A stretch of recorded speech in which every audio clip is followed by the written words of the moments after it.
And now, join Kevin Hart as he dives into the minds of some of the world's funniest comedians. This is Comedy Gold Mines with Kevin Hart.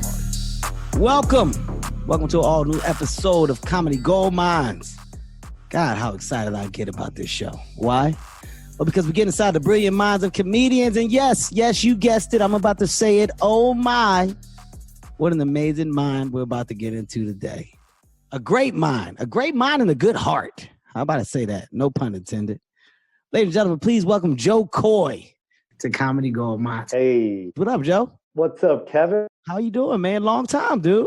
I know, dude. It's been way too long. It's been a minute. It's been how long has it been since I've seen her talk to you? The last time was, when I got Comedian of the Year at JFL was the last time I spoke to you. Yeah. Shit. That was before my accident. Yeah, man. Holy shit. We're probably a little over 2 years, maybe, or like the edge of 2 years, man.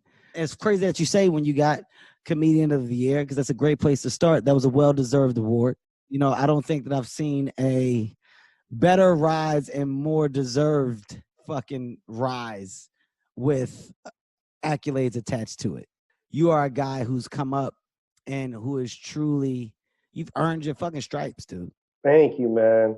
It was a long journey, bro. It was a long journey, bro. Well, let's start from the beginning. How long you been doing comedy, Joe? This is my 30th year. That's actually going to be 31, Kevin. Wow. Mm-hmm. Yeah, started in 89, bro. Vegas. 31 years. Does that blow your mind that you have supported yourself telling jokes over the course of time and look back and you have 31 years of laughter attached to your life? Yeah, it's so funny because like I say 31 years, but like when I go over it in my head, it goes by so fast. Like it was the fastest 31 years of my life, but it was the most enjoyable too. That's the crazy thing. There was never a bad year. I enjoyed every single minute of it, and I loved it. When I was broke, when I was rich, I didn't care. I was doing stand-up, and that's all that mattered. You know what's crazy? You know what you said that's so interesting and mind-blowing, man? You said it went by so fast. Yeah. And when you say that, I immediately just thought about it myself, and I'm like, God damn, it does. Mm-hmm. It does. You look up, you see where you are now, and you're trying to pull memories from where you used to be. Yeah. And now, in remembering those places that you used to be, there's such a joy attached to those memories, to the struggle, to the triumph, etc. But it does go by fast. So fast. I'm thinking about you and I at the Chelsea Lately days. Yeah. Like I'm thinking about us doing Chelsea Lately. And for my listeners at the time, this was Chelsea Lately's show. And what Chelsea did that was so dope, man, she allowed comedians the opportunity to come on and be a part of like one of the bigger portions of her show, where she basically had segments where she would talk about things, but the comedians chimed in, and we got an opportunity to be personable, be funny, be ourselves, and build a rapport with Chelsea, while at the same time elevating our fan base, or, starting to grow a said fan base. Yeah. And Joe and myself on this particular platform, we were favorites. We were fucking favorites, man. And that show was like a big deal. It was. Even at that time when I was doing it, it was a really big deal for me. I want to talk to you about what you feel your big deals were. What were your big breaks? In 30 years, when did you see a change? When did you see the road start to turn? I think when I got the Tonight Show, that's when it changed for me. And that was just supposed to be, at that time, good videotape to submit to the clubs. You know what I mean? Ooh, I finally got Tonight Show video. And but I didn't know it was going to change my life. I didn't know how many people were going to watch that show. I was working at Nordstrom Rack selling shoes at the time. And I remember the next day, every other person was walking up to me going, "Oh my God, you were so funny. Can I get this in a size 8?" I was like, God damn. Yeah, let me get this fucking shoe. Yeah. We can finish talking about the performance when I come back. I'm going to come back with your size, but please finish telling me what you thought. Yeah, chances are I'm probably not going to have your shoe now that you said that. So. What after the Tonight Show, Was it an immediate decision to stop working? What was the turn of saying, you know what, maybe the job side of it is going to have to stop so I can put my full focus into this craft? No, I got a deal because of it. I got like a commercial deal from that performance. It was crazy, and everything just started snowballing. And that was the last time I ever had a part-time job, Kevin. That was it. After the Tonight Show. You know, it's crazy. We share the same synergy in selling shoes. I sold shoes. City Sports of Philadelphia. Really? City Sports of Philadelphia. I sold shoes. That's what I was doing before the amateur night. Maybe there's something there. Yep. Note to this younger generation of comedians. I don't know what it is. Something about attaching your hand to a sneaker in a sale. Yeah. I know a lot of comedians that at one point worked in the shoe department. There's about a good 7 different comics that I know sold shoes. Yeah. Dead serious. Selling shoes is easy. It's where your personality comes into play. Yeah, your personality comes into play. And then 2, fuck this job. It's that easy. Fuck this job. How's that? Bye. I'm out. Yeah. I'm out. There's another department store with shitty shoes to sell. Yeah. I don't, you know what, guys? This is an easy decision for me. Deuces. I'm out. When you say you got a deal, what was the deal? How much did you get? What was the deal for? It was called Amp Mobile. It was a cellular phone company that was like streaming for the first time. So they were like their big thing was streaming service. And they hired me as the poster boy, man. Wow. I think I made like, they would take me on these little promotional tours where they were selling their phone to like buyers. But before they would sell the phone to the buyers, they would hire a comic. And I was that comic. They're giving me like $4,000 a show. Oh my God. It's like, yeah, it was crazy, man. What are you talking about? You were rich. I was loaded, bro. You was fucking rich. $4,000 a show? $4,000 a show for a comic in those beginning stages? Are you kidding me? How many shows did you do? I think I did probably about 6 or 7. But on top of that, they gave me a commercial. And that was another like $75,000. It was a national campaign too. Yeah, it was crazy, bro. Amp Mobile. What are you talking about? You were fucking loaded. I can't believe you had such a head start in this business. You lucky bitch. Jesus Christ. But Kevin, that came, 17 years into my stand-up. Now we get into it. 17. So you were already 17 years in of struggle? I was already 17 years in, yeah. So you kept the job. So then you were working for the first half of your stand-up career. You had a part-time job. Yeah, I never wanted to quit. I was so nervous, man. Really? I always wanted to make sure I had some type of money, some type of income. So I always made sure I had a job. Do you feel like that helped or hurt in the beginning stages? Like, just kind of having a fear as to, if having a fear of not being comfortable. Do you feel like that helped or hurt you back then? I think like sometimes I look at it, Kevin, and I go, man, why didn't I quit earlier, right? Mm-hmm. But then I'm like, no, I'm glad I did it. Because I think where I'm at now is the most perfect time. And I think keeping those jobs when I did are the reason why I'm here now. Mm-hmm. I never look back at what I did as a mistake. I feel like I wasn't prepared. I wasn't ready. And I think that was the right decision at the time. Fairly a responsible guy, Joe, like within like just, life and responsibilities and bills and things. Like, were you always a guy who just kind of had it in order of knowing my priorities, my responsibilities? I'm not going to leave this job. I want to do stand-up, but I have to do this because I have to secure this. Like, were you always that? I was that, but check this out, Kevin.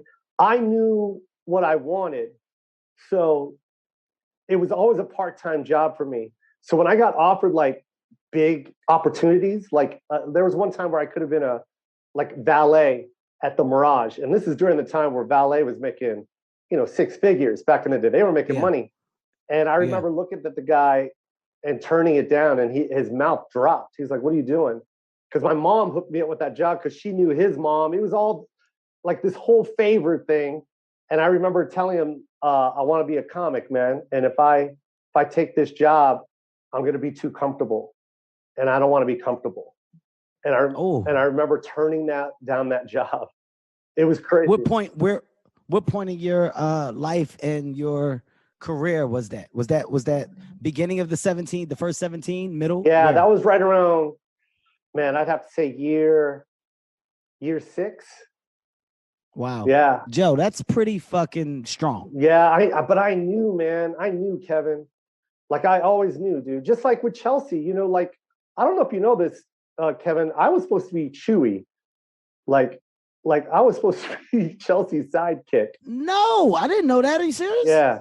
So like I met Chelsea through John Lovitz, and John, I swear to God, I was opening for John Lovitz. He goes, "You have to meet my friend Chelsea Handler. She's hysterical. She's my only friend on MySpace." And I went to MySpace, and it was literally his only friend. It was like Tom and Chelsea, and that's how I met Chelsea. And then she started coming around, and then she had this show in development with E, and she was like, "I want you to be my sidekick. I want you to do this man on the street stuff and blah blah blah." We went through every phase together, man. We were, meetings together, and then right at the last second, I called her up and I said, "I don't want to do it." And I was working at Nordstrom Rack still, Kevin. And she cursed me out, Kevin. She's like, "What the fuck are you talking about? Like, this is the worst decision of your life. You were making the worst fucking mistake of your life. This show's gonna be a fucking hit. You're gonna be working at the shoe store." Like, she was just cursing me out. Sounds like Chelsea, by the way. Yeah, it was. With love. Is love attached to those cuss words, but I can definitely hear the passion in it. Go ahead. Yeah. And then she hung up the phone on me. And then 6 months later, Chelsea Lately took off. And I remember my ex-wife picked me up at Nordstrom Rack, and she's like, "Have you ever heard of Chelsea Lately?" Oh, no. And I'm like, "Yeah." And she's like, "This show is amazing." And there it is. There it was. It was on TV. And I was just like, fuck, man. I thought I made the worst decision, but I'm glad I didn't do that, man, because I knew I wanted to be known for my stand-up and for me. And I didn't want to be known as a sidekick or someone else's partner in crime or whatever. You know what I mean? I didn't want to be that. Where did that put your relationship? Did you guys find a solve where you guys were able to get past that and get back to being friends? Yeah. About 6 months into the show, she gave me a call, and then I knocked it out of the park the first time I was on the panel, and then it was done. You know how Chelsea is. Yeah.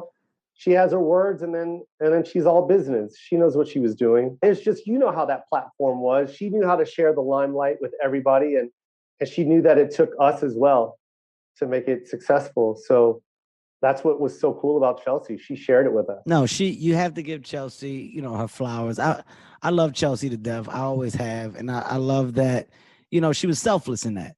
She was selfless within her world. That was her show. She controlled it. She navigated it, and she wanted to see other comics flourish. And I think that's a big thing. Yeah. That's a special thing.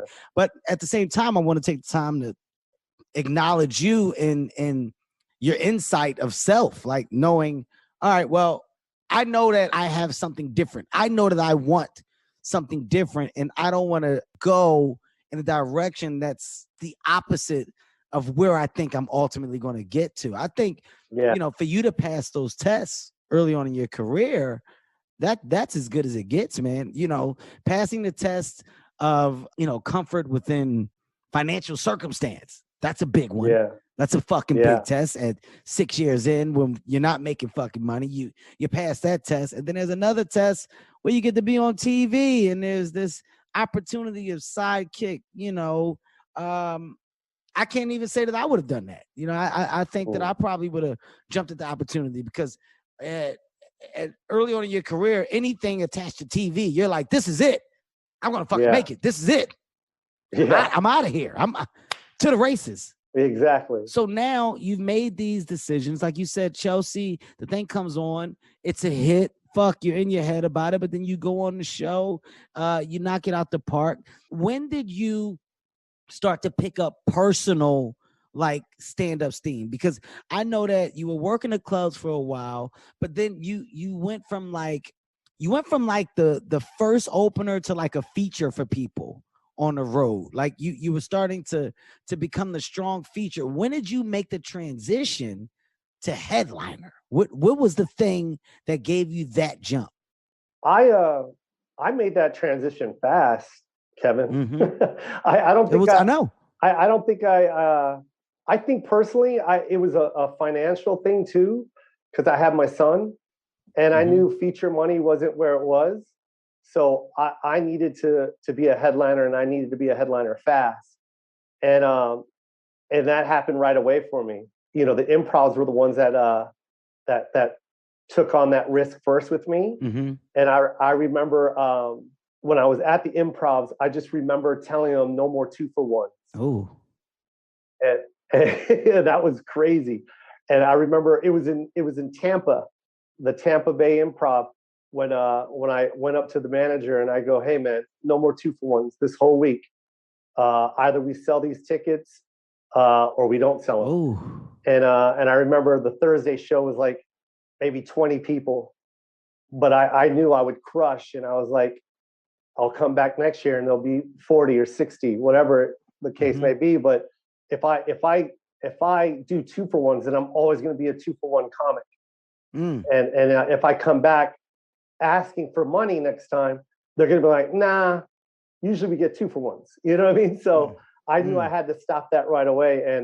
And that's how it all went down, man. For my listeners, to clear up what he means when he says 2-for-1s, you know, is basically you buy for the price of one ticket, you're getting two, right? You know, it was always enticing an audience to basically come to shows where they may or may not know the comic because they want to get you there because the money they felt was in the food and beverage. So as long as we get you in the seat, we're going to make money on food and beverage. Yeah. So, you know, for comedians, if you are comfortable in their business acumen and in their approach to how they're going to make money, like Joe said, you can find yourself in a tunnel of revolving income. It's not going to change. Yeah. Unless you're one of the comics that take the risk. A lot of comics don't like to take that risk, Kevin. No.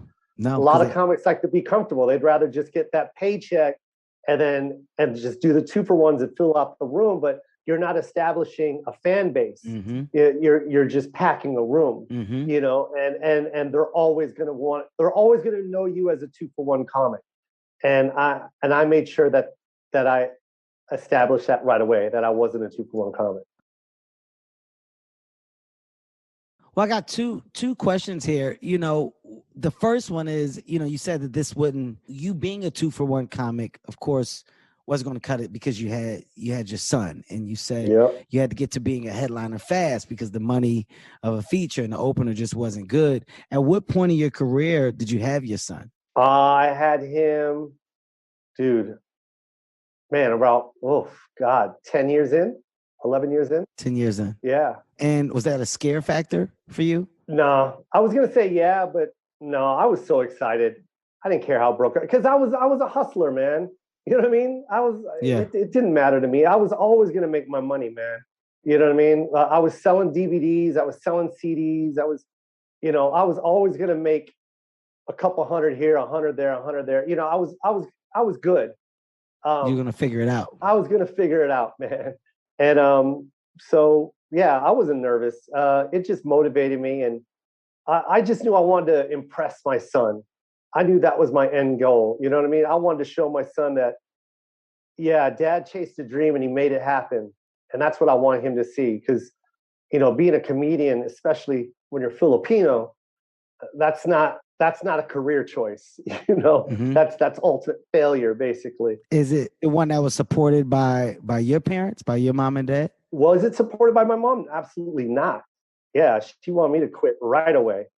And then, you know, of course, you know, she makes sense. You know what I mean? Immigrant mom. You know, you have a kid and he ends up being a comic, and now he has a kid, and, you know, she's nervous. I get it. But I just had to prove everybody that this was the right move. When you say everybody, you know, I said mom and dad, you said your mom. Was there a relationship with the dad, or no? Nah, I mean, my dad and my mom divorced when I was 10. So, you know, my dad, you know, started another family. He moved to another state, and I was basically raised by my mom and you know, my aunt. So that's why I talk so much about my mom and that part of the culture so much, because that's all I can identify with, you know? And it's sad, you know, my dad and I have made up since then, you know, but it just sucks because the one thing I did learn from that is, you know, I don't want my son to feel that way, the way I felt.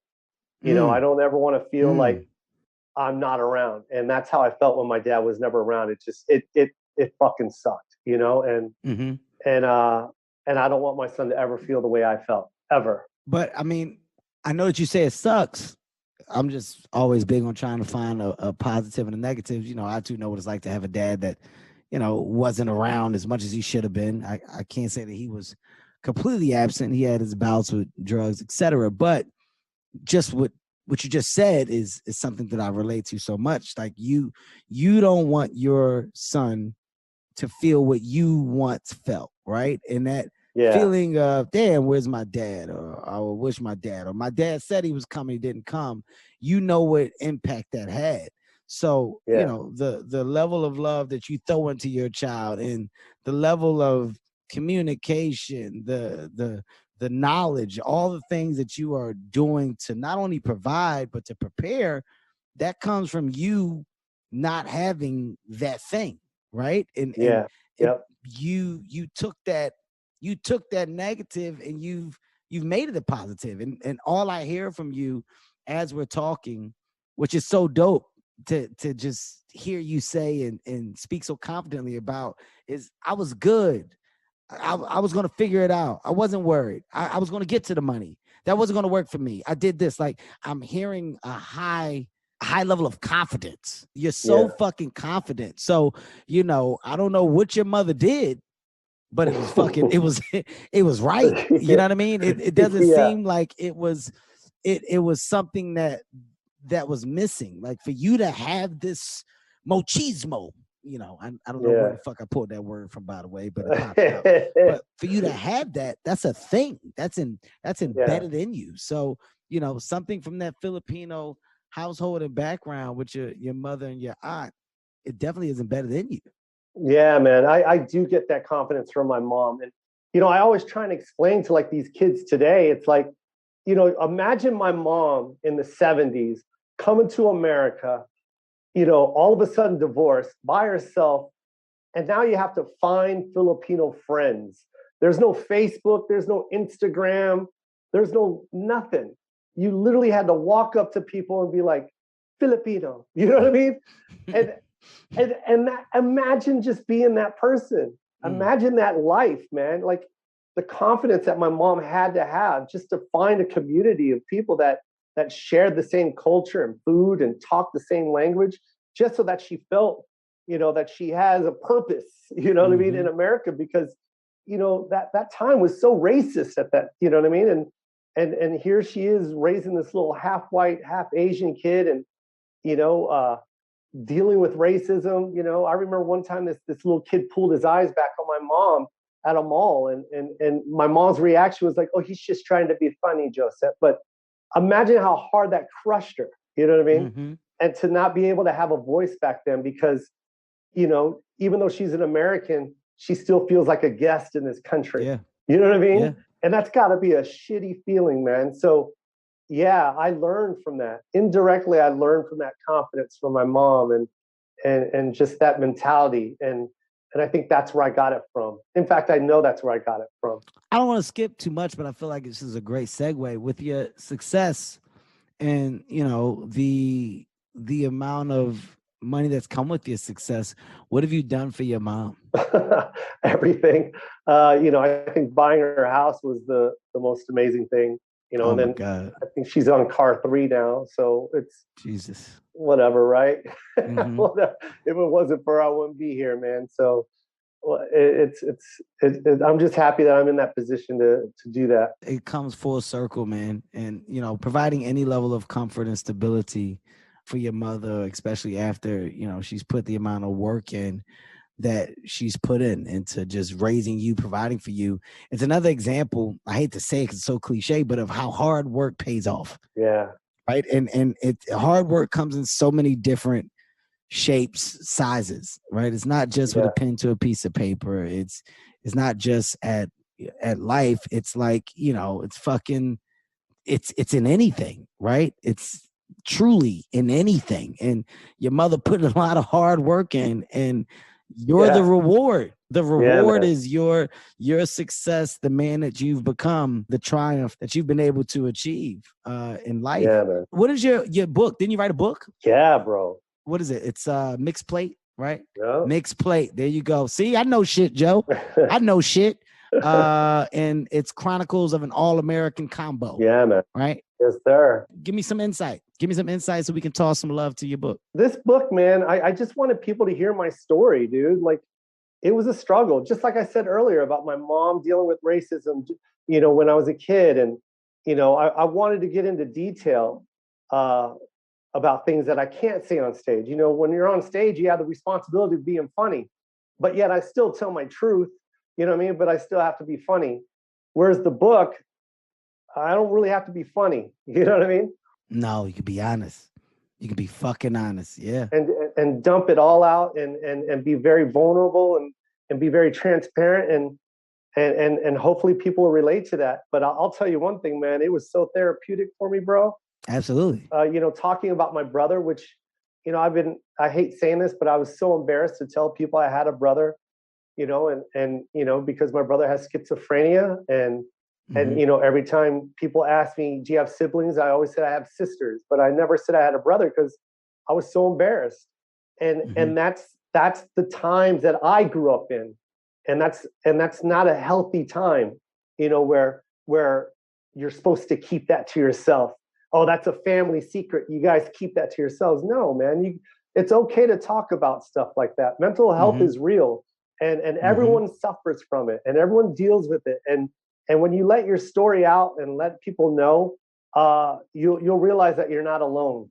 And it's a beautiful thing to relate to other people that could tell you that, hey, I suffer with mental health issues also. Yeah, you're giving other people the confidence to have courage to speak their truth as well. Exactly. And I think, I applaud you for reaching the space of being confident enough to finally talk about it. Like you said, to release the stuff that you've been holding on to. Yeah. But I think that's the crazy part about us as comedians, right? Like we put on the face of funny, and the face of funny is real.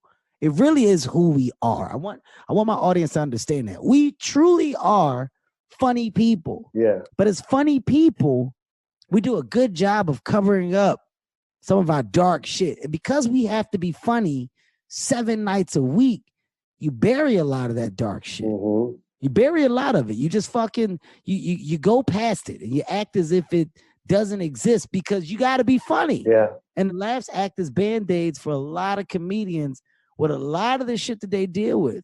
It acts as some fucking thick Band-Aids, but eventually you got to address that scar. Yeah. You have to. Mm-hmm. And Joe, I love what you're saying because I think even you saying this for other comics, for this younger generation, older generation, whatever, it's dope for people to know who you are and not half of who you are when we're in the business of transparency. Yeah. And that's what comedians are. We're in the business of transparency, of authenticity. That's so true. This is who the fuck I am. Yeah, this man. is what you get.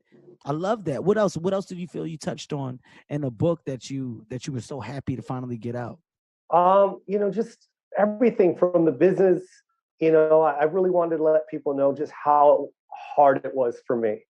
It wasn't easy, man. You know what I mean? And there was a lot of decisions that I made, that I pat myself on the back to this day, man, because there are times where I just wanted to walk away, bro. And I'm glad I did it. And, people see my Netflix specials and I'm like, a lot of people, oh, the reason why you blew up, Joe, is because your Netflix special. Well, to be honest, Netflix didn't give me a special. They turned me down. They turned me down so many times. And I went and shot that special myself with my money after they already said no. And then when I shot it and brought it back to them, they bought it from me. And the rest is history. But it was me that made that decision. You took the risk. Yeah. You took the risk. You took the burden. Exactly. High risk, high reward, man. And and don't ever tell me the reason why my success is happening is because someone gave it to me. I did this. And you know, sometimes people have to look at someone's backstory and their history before you make any type of judgment. You know what I mean? I'm gonna give you some insight. I don't give advice. I'm at this thing now where I don't give advice because I'm not telling people things for them to do what I did. I give information just to try to, you know, make people aware. Yeah. I was guilty. I was heavily guilty of what you just said for a while, right? And it was the eye monster, right? Fucking, I did this. I bust my ass. I did this. I'm the one that fucking went. I, right? Some truth to that. There's a lot of truth to that. I definitely did. I definitely fucking did. I definitely grinded. I definitely put blood, sweat, and tears into this thing. But you're not by yourself, right? So even when you say the I side of it, you're not by yourself. And that's in so many different ways, right? So many different fucking ways. I truly believe that, you know, stars aren't seen a lot. You can look up on the sky, you know they're there. Yeah. But those ones that shine are fucking rare. Oh, fuck. You see that star right there shining like shit? You see that? There's not a lot of them. We know they're there. You can look up in the sky. I know for a fact stars are up there, but how many of them shine, Joe? Yeah. How many of them fucking shine? Exactly. So I believe when you are a person that reaches said status or said success, there's from whatever it is that you may or may not believe in, there's a thing attached to that. You're a chosen one. Like you're a fucking workhorse. That's embedded in you. That's a thing. And when you talk about what people have and what people don't have, they don't have that thing. Joe, you got a thing. You got a fucking ambition, a thing, but it's given. It's developed, right? Yeah.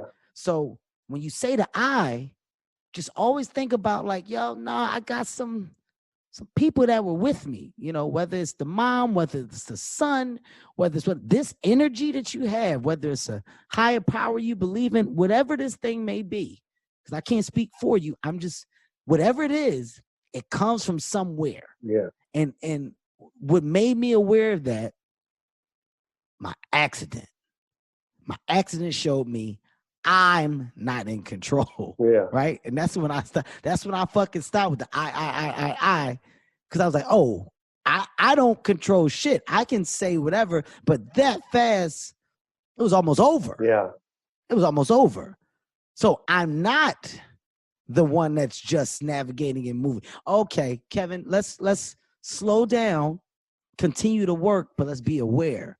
I say this to you to say, or to put out there for you, make sure you're aware, Joe, like you're a fucking hustler, you're ambitious, you're driven, and you create these moments that have come and you've done a great job of it. But just remember, you got there's something in there. You're special. Thank right? you. Yes. That comes from somewhere. It's just something to put in there for you, right? So yeah, you need your chip. You need your chip on your shoulder. You need your fucking your reason for an attitude. And I get why, because I know where you come from after hearing you talk. But I'm telling you, I was guilty of that and recently. And I'm younger than you. I'm 41, but I swear to God, it's helped me so much more since I've done that, because I still move the same way. I'm just much more like I'm what's the word? I'm just a little more fucking gracious within it. Yeah. I'm just very thankful. Yeah. Right? Regardless of who it is, I'm just very thankful. Yeah. Because I understand that it doesn't have to be. It doesn't. Yeah. But when you talk about creating your moments, Joe, that's special. Thank you, man. Taking your fucking money, shooting your own special, then going back and selling it to the same people that told you no, that's fucking special. Thank you, man. That's special. Appreciate that. That's my little piece of information. Thank Nothing you. more. I will say this, Kevin. I want to say this about, well, you know, I've known you for so long, you know what I mean? Mm-hmm. And just seeing your rise, because I felt like we were always on this climb together. And then of course, that's what made it so exciting to see one another. by the way. Yeah, and then the Kevin Hart climb just went, it just kind of took off on some SpaceX shit. And then like, this motherfucker got rocket boosters? Weren't we just friends yesterday? Motherfucker, I just got a manicure with him. We were just me and Kev were literally, I just saw him. What? I just got a pedicure with him at JFL. No, but I remember one thing when people get successful, right? They like I feel like there's a lot of jealousy, right? Mm-hmm. When people see someone like Kevin blow up the way you did, people look at it and get very jealous, and you can use that. They use that jealousy, and it ruins whatever it is that they plan on doing in their career, because they're consuming their drive with jealousy, right? Instead of learning from someone's success or appreciating someone's success. Because I will say this, man, when you blew up, I was like, what the fuck, right? But I remember saying, and it was in an interview, and you can watch it. It's on AOL Bill. And they were like, what's next for you? And I go, Kevin Hart showed the world that you can play arenas. Wow. So I want to play arena. And I go, so that means I can play an arena. Wow. Wow. And literally a year after I said that about you, I was playing arenas. Wow. So it's just like your motivation, like indirectly, like I would just watch you and just get motivated and go, okay, this man is showing everybody that it's possible.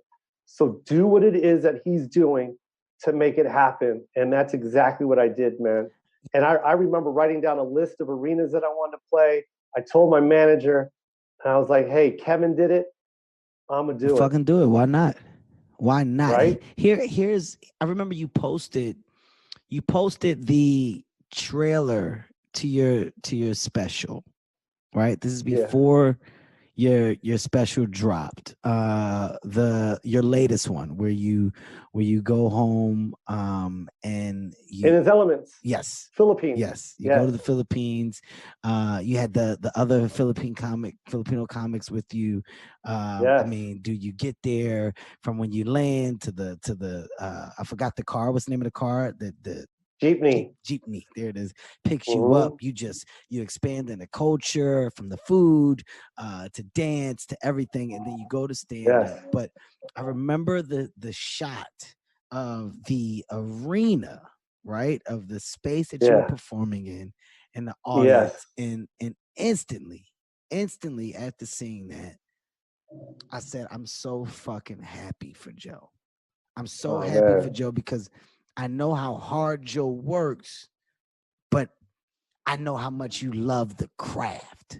And in that special, what I took from it was your love for your people, for your heritage. Like, there was such an abundance of, I want to inspire my home and the people here to understand that we can do, there is no reason why we can't come and get it done. Yeah. I'm getting it done, guys. So here's the door. Here's the door that's now open. Fuck, guys. Let's just show that our culture is talented. Our culture can do. And that, to me, that was so strong. Like, I watch things and I rewatch them. I watch it and I rewatch it. And it's what's the real intent here? What's the purpose? That's the thing that I took from it, man. I want to applaud you. Get your fucking flowers that you deserve. I think that's powerful. It's because it wasn't just about you. You didn't make your special just about you. Thank you, man. So congrats on that, man. And I understand why they had to buy it. They had to. Yeah, they had to. You can't walk away from that. Thank you. So fucking dope. What comedians inspire you? I know you just said what you said about me, so we can leave me out of this. Who acted as inspiration and motivation for Jo Koy? Who did you watch early on in your career? Like, fuck, man, they're good. They're good. The way they put their jokes together, the way they fucking approach the stage, that's what I need to do. I was in love with, one, Eddie Murphy was amazing to me. Just his characters, you know what I mean? His storytelling was amazing, how physical he was. And then, of course, you know, if I'm going to knock down specials, I mean, there's so many to choose from. Bring the Pain was amazing. Jeez. Yeah, and then of course, everyone seems to forget about Sinbad's special. By the way, fuck yeah! Are you talking about where he came down the aisle with the shoes, the platform shoes, man. And the mink coat? Oh my god, bro! Like, oh my god, he clean comedy at its finest. At its finest, bro, and its finest, and a crusher, man, a beast. And then Brian, and then of course special Richard Jenny, man. Ooh, what a joke writer, man. Ooh, like, yes. That was my first date I ever took somebody. I took this girl to go see Richard Jenny live. I think it was called Platypus Man. And yeah, man, just those were my inspirations, man. Robin Williams live at the Met. Bill Cosby himself. Whoopi Goldberg around the world in 20 motherfucking days or whatever it was called. Special. Unbelievable. That was so unbelievable, ahead of its time. And I'm so glad you brought up Sinbad, man. People, I feel like everyone forgets that how amazing it was. People don't understand, how fucking great Sinbad was. Like, and I'm not saying was, because still is. Sinbad still does comedy, so there's no was. I take that back. I'm saying Sinbad has historic moments in this business. Yeah, man. He does have historic moments in this fucking business, man. Mm-hmm. That's great. I'm glad you fucking said that. And a great list. Even Whoopi's. You brought up a great goddamn list. Yeah. That's being a student of the craft. That's what that is. Yeah. I've watched Whoopi. I think I watched that about 1,000 times. I had it on videotape. Mm-hmm. And I just couldn't stop watching it because the way she would just put a t-shirt on her head and become a little white girl or do the Rastafari. Like, it was just so mind-blowing to me how much control she had on stage, and how she became these characters. It was just amazing to me. Who is, from the younger generation, is there anybody that has your attention from the younger generation? Any of the new guys that you like? Yeah, there's some cats out there. Mateo Lane is really funny. Okay. Out of New York. Mateo. I know who that is. Mm-hmm. Oh, you like Mateo? Yeah, he's funny. Yeah, okay. I like Fortune Feimster. Mm-hmm. You know Fortune. God, I don't know off the top of my head, man. I gotta see him. It's a lot out there. I just like to see if there's anybody that has your attention. That's oh my God, these guys are good. I think it's important just for the comics that have experienced the height of success that very few get an opportunity to go. It's just to be mindful of who else is out there, the younger generations that are coming up, because ultimately we want this to go on. We want this to continue to break new ground and reach new heights. I mean, I think I've never seen comedy more prominent and dominant than what it's been in the last couple of years. The focus that's been put on comedians and what a comedian says and impact that these things can have. It's just been a lot, but it's shown you how important comedy is, and the things that comedians deem as funny. What like being the height of topics. It just shows you where our craft is in the business of entertainment. So it's one that you just want to constantly see progress in the direction of better. You know what I mean? And not worse. Exactly. What else for Jo Koy? Tell me what else you want to do, man. What do you feel like you haven't done that you want to do? What are you focusing on now? I'm shooting this movie right now. Good for you, dude. And, good for you. Yeah, man. And it's so crazy because my second special on Netflix, Coming in Hot, came out and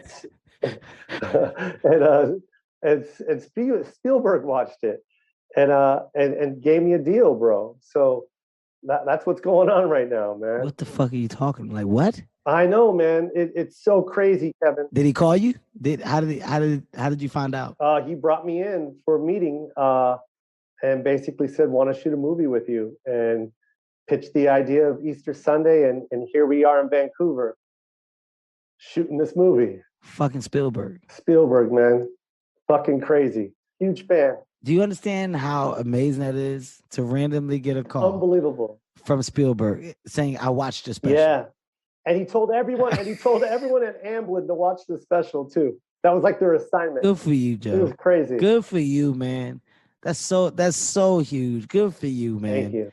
That's unbelievable. That's amazing. What's it about? What's Easter Sunday about? Easter Sunday, it's just comedy, chaos. Is that a stupid question? No, is that a stupid question? Because I definitely just asked a question that I know. Like I know what Easter Sunday is. So okay. I'm sorry. I just want to apologize in advance. I thought about it after I said it. Go ahead. It's just everything that happens in my family on Easter Sunday, from comedy, the culture, to the chaos, to everything. It's all going to happen on Easter Sunday, one day. I love it. Who else? Anybody else in there? We haven't made our announcements yet. We're about to. So got you. So don't do. Yeah. Don't. Yeah. Don't. That's not what this. That's not what this is for. This podcast isn't for breaking news. You heard it here first on Comedy Gold Mines. Jo Koy that's not what this is. This is all about the open dialogue. It's all about great conversation. I couldn't be happier for you though, man. What else? Movie. You're shooting a movie right now. Is there anything else that you want to check off on your list? At this point, you're in a position where doors are just going to continue to open. Are there any that you're trying to kick through? Any that Jo Koy's like, fucking, I gotta get there? I want this first and foremost, man. In His Elements, my special In His Elements has been nominated for an Emmy. So Kevin, if you can just call somebody, man.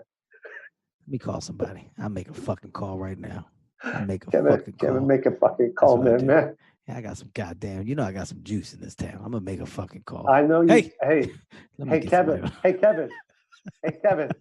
I know. Get somebody on the goddamn phone right now. My friend Jo Koy special is nominated. Please give me a goddamn Emmy, please. Okay, this is a big fucking deal, huh? Is that asking Emmy? Too much to get my friend Jo Koy a goddamn Emmy? He needs an Emmy, right. Okay? He works hard. Give him a fucking Emmy, okay? He don't ask for much. One goddamn Emmy. You never heard Joe ask for shit. Give him a fucking Emmy. Is that asking too much? One Emmy ain't gonna hurt nobody. God damn it. Just so frustrated about it. God damn, Joe's a nice guy.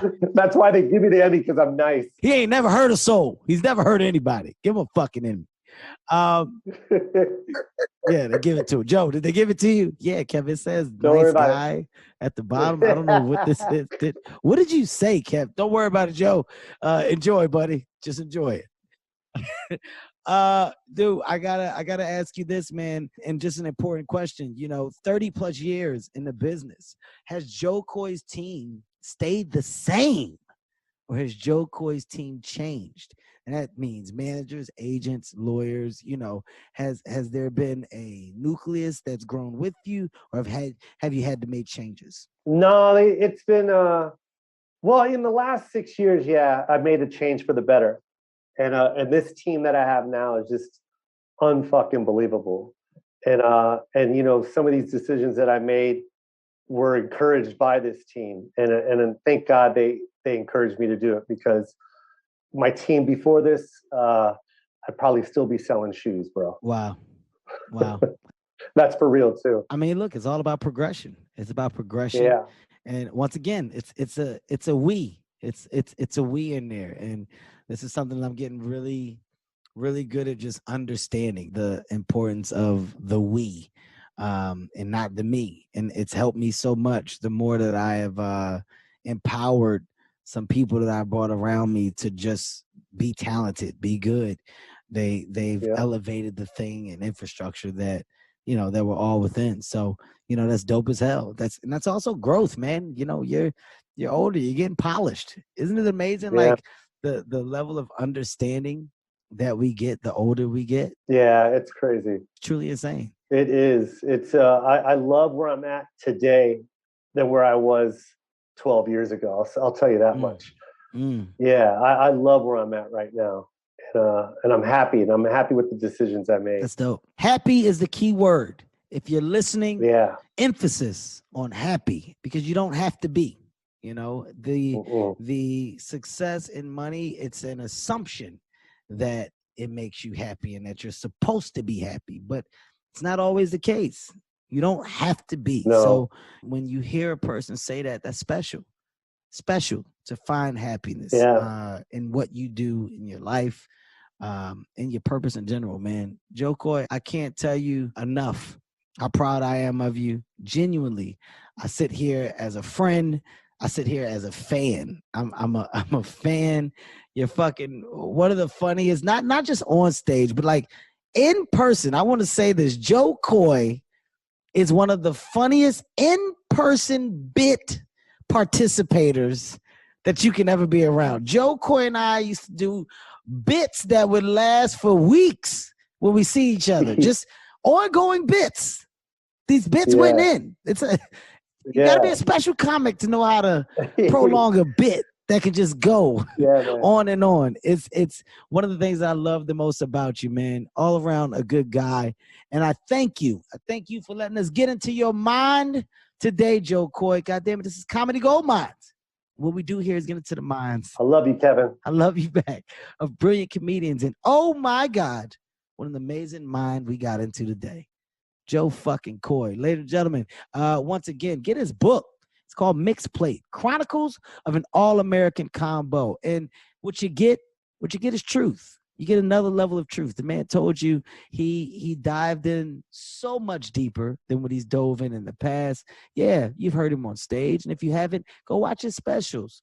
Go watch his specials, and that'll give you a better understanding of how deep he's going within the story that he's telling in his book. Therapeutic to him, but it can be therapeutic to so many more. So go grab it. Why not? Why fucking not? Why not? Why not? And also give my friend a fucking Emmy. He don't ask for much. Emmy. I got Give him an Emmy. It's an Emmy. He's not asking for much. Emmy. Give him a fucking Emmy. Not much, man. I'm a nice guy. He's a nice guy. And last but not least, you give him a round of applause because he deserves it after this goddamn conversation. Jo Koy, I love you, man. I appreciate you. Thank you so much for jumping on. Comedy Gold Mines is a Sirius XM and LOL audio production. Executive produced by Kevin Hart, Ty Randolph, and Eric Weil. With Tastemakers Media, Emil Garner, and Ian McDonald.